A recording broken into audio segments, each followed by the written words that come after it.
Assalamualaikum warahmatullahi wabarakatuh. Sahabat Islami keren, Nabi Idris ialah seorang nabi yang terkenal karena kepintarannya pada ilmu pengetahuan. Bahkan ia adalah nabi pertama yang menggunakan pena untuk menulis dan merupakan rasul pertama yang menerima wahyu melalui malaikat Jibril. Tapi tahukah kamu bahwa nama Idris itu bukanlah nama asli beliau, melainkan hanyalah sebuah gelar yang diberi kepadanya? Lantas seperti apakah kisahnya? Di sini kita akan mencoba membahasnya selengkap-lengkapnya dan seperfect mungkin agar pengetahuan kita bertambah dan sesuai dengan fakta sejarah tentunya. Sebelum kita lanjut dengan kisahnya, silahkan subscribe channel ini agar kalian termasuk orang-orang yang mendukung dakwah Islam. Juga silahkan share dan komen agar saya terngiang-ngiang pada kalian. Kisahnya setelah yang satu ini.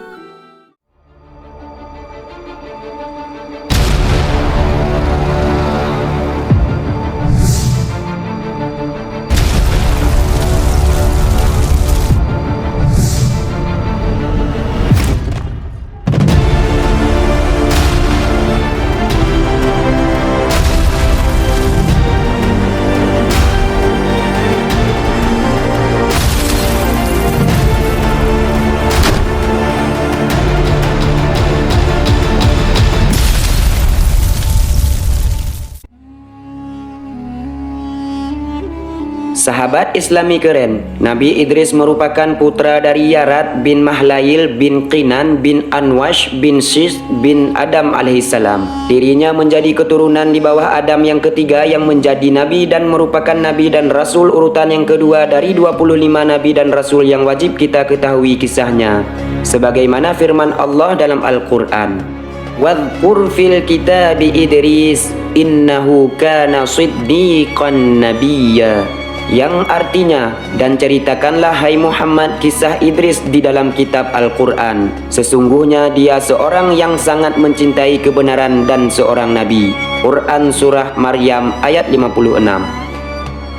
Sahabat Islami keren, Nabi Idris ialah seorang nabi yang agung yang lahir di kota Babilonia atau yang kita kenal sekarang dengan nama Baghdad, kota yang terdapat di negara Irak. Sebagian besar ulama menyebutkan bahwa Nabi Idris hidup sekitar 4533 hingga 4188 sebelum Masehi. Nama asli Nabi Idris ialah Akhnuh ataupun Khanuh, yang karena ia sangat suka belajar ilmu agama, mengamalkan dalam kehidupannya dan pengetahuannya yang sangat luas pada ilmu-ilmu yang lain seperti astronomi, membuatnya digelar Idris yang diambil dari kata darasa dalam bahasa Arab yang berarti belajar.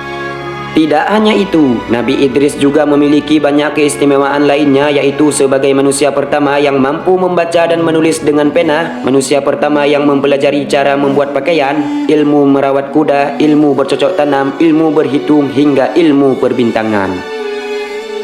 Sahabat Islami keren, Nabi Idris juga diberi gelar Asadul Usud oleh Allah yang berarti singa di atas singa karena keberaniannya melawan orang-orang kafir kepada Allah, juga karena beliau tidak pernah berputus asa dalam menyebarkan dakwah yang telah diperintahkan kepadanya. Dan ia adalah seorang nabi yang rendah hati dan juga pemaaf.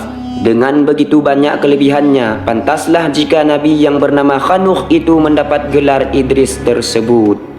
Nabi Idris diangkat menjadi nabi pada usia 40 tahun dan pada ketika usianya mencapai 82 tahun barulah ia diangkat menjadi rasul dan mendapatkan perintah untuk menyebarkan dakwah kepada manusia lainnya. Setelah mendapatkan perintah untuk berdakwah, barulah Nabi Idris memberi peringatan kepada kaumnya, yakni Bani Qabil yang pada masa itu sudah menjadi penyembah api.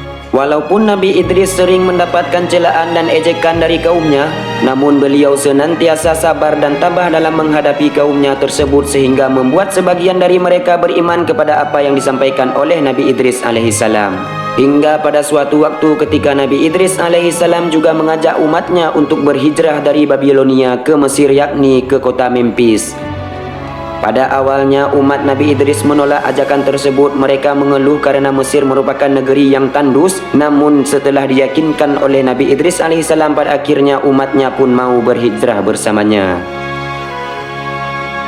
Sahabat Islami keren, dikisahkan pada suatu waktu ketika malaikat Israel sangat merindukan sosok Idris alaihissalam. Ia pun meminta izin kepada Allah untuk menemuinya dan Allah pun mengizinkan Israel untuk menemui Idris alaihissalam. Israel pun menyamar menjadi seorang pria biasa agar kedatangannya tidak membuat Idris merasa risih, tidak nyaman, takut, was-was, sesak, intinya tidak nyaman lah saatnya ia bertamu ke rumah Nabi Idris alaihissalam. Malaikat Israel itu pun bertamu dengan membawa buah-buahan yang sangat banyak sebagai adab dalam bertamu ke rumah orang lain. Nabi Idris pun menyambut tamu tersebut dengan sangat baik. Ia juga memberikan makanan kepadanya, namun Israel menolaknya. Pada malam itu, mereka pun berbincang-bincang dengan berkeliling sekitar rumah sambil melihat-lihat pemandangan alam. Setelah 4 hari tamu tersebut di sana, membuat Nabi Idris alaihissalam curiga dan penasaran karena pria tersebut tidak pernah makan dan minum sama sekali. Karena sudah mulai akrab, Nabi Idris pun memberanikan diri untuk bertanya tentang identitas atau jati diri tamu itu yang sebenarnya. Nabi Idris pun bertanya kepadanya, "Lantas siapakah dirimu yang sebenarnya?" "Maaf ya Nabi Allah, sebenarnya aku adalah Israel sang pencabut nyawa," jawab Israel secara jujur, tidak seperti manusia konvensional sekarang yang kebanyakan berbohong. "Apakah kamu kemari untuk mencabut nyawaku?" Nabi Idris kembali bertanya. "Tidak hai Idris, kedatanganku hanya untuk berkunjung kepadamu karena aku sangat rindu padamu," jawab malaikat Israel. Setelah mendengar itu, Nabi Idris membuat satu permintaan pada malaikat Israel, yakni Nabi Idris ingin merasakan bagaimana rasanya kematian itu. Malaikat Israel pun tidak bisa memenuhi permintaan itu sebelum ada perintah dari Allah Azza wa Jalla. Lalu, setelah meminta izin dan diizinkan Allah, barulah malaikat Israel mencabut nyawa sahabatnya selembut-lembutnya. Namun Nabi Idris masih juga merasakan kesakitan yang luar biasa sehingga membuat malaikat Israel menangis melihat itu. Dan pada ketika Nabi Idris dihidupkan kembali oleh Allah Azza wa Jalla, beliau pun menangis sejadi-jadinya mengingat betapa sakitnya saat sakaratul maut, padahal malaikat maut berbuat sangat lembut padanya. Disebabkan karena rasa sakit yang Idris rasakan, beliau makin giat beribadah dan juga menyebarkan dakwah kepada kaumnya setelah mengalami kematian tersebut.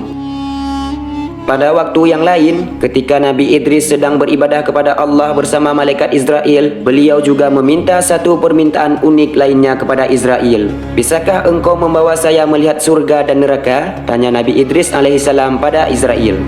"Wahai Nabi Allah, lagi-lagi permintaan darimu sungguh aneh. Mengapa engkau meminta hal itu?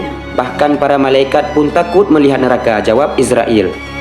Disebabkan Nabi Idris ialah orang yang suka belajar, ia pun menjawab, "Honestly, saya sangat takut sekali dengan azab Allah itu. Tapi mudah-mudahan iman saya makin kuat setelah melihatnya." Singkat cerita, setelah mendapatkan izin dari Allah, mereka berdua pun berangkat ke sana untuk melihatnya. Ketika hampir sampai ke neraka, Nabi Idris langsung pingsan saat melihat neraka yang sangat mengerikan dari kejauhan. Nabi Idris tidak sanggup melihat pemandangan di neraka tersebut. Lalu, pergilah mereka dari sana dengan tubuh Nabi Idris yang lemas karena begitu takut pada saat melihat neraka. Selanjutnya, pergilah mereka berdua ke tempat yang kedua, yaitu surga. Nabi Idris pun hampir pingsan ketika tiba di surga. Kali ini bukan karena takut, tapi karena ia melihat pemandangan yang sangat bagus yang belum pernah dan tidak pernah ada di dunia. Dan dia sangat takjub dengan ciptaan Allah yang satu ini. Setelah puas berkeliling, sang malaikat pun mengajak Nabi Idris untuk kembali ke bumi. Namun Idris menyadari bahwa sendalnya ketinggalan di bawah pohon yang rindang di dalam surga. Beliau pun bergegas mengambilnya. Setelah beberapa lama, malaikat Israel mulai bingung karena Nabi Idris tidak kunjung kembali ke tempatnya. Dikhawatirkan tersesat, lalu pergilah Israel untuk menjemputnya. Ketika kembali menjumpai Nabi Idris, ternyata Nabi Idris sudah tidak mau lagi keluar dari surga. Lalu berkatalah Israel, "Tuhan hanya boleh tinggal di sini setelah kiamat nanti. Setelah semua amal soleh dihisap oleh Allah, barulah Tuhan boleh menghuni surga dengan para nabi-nabi yang lain dan orang-orang soleh lainnya." "Saya ingin beribadah kepada Allah sampai hari kiamat kelak," jawab Nabi Idris kepada malaikat Israel. Kemudian Allah pun mengizinkan Nabi Idris untuk tinggal di dalam surga tanpa menunggu tibanya hari kiamat. Ada juga ulama yang mengatakan bahwa sampai sekarang Nabi Idris berada di langit keempat, bukan di surga. Ini pun merupakan pendapat yang paling sahih karena sesuai dengan hadis yang diriwayatkan oleh Imam Bukhari dan juga Imam Muslim radhiyallahu anhuma. Sahabat Islami keren, demikianlah kisah Nabi Idris yang saya rangkum dari beberapa sumber untuk pengetahuan kita. Walaupun juga terjadi perbedaan pendapat di kalangan para ulama terkait kisah di atas, namun jangan jadikan permasalahan karena khilaf ulama ialah sunnatullah yang menjadi ladang bagi pengetahuan kita semua. Semoga dengan kisah ini kita bisa semakin banyak berbuat amal soleh, suka belajar agar kita menjadi Islami keren di mata Allah Azza wa Jalla. Wallahu a'lam bissawab. Terima kasih atas segala perhatian. Mohon maaf atas segala kesalahan penyampaian. Akhirul kalam. Wassalamualaikum warahmatullahi wabarakatuh.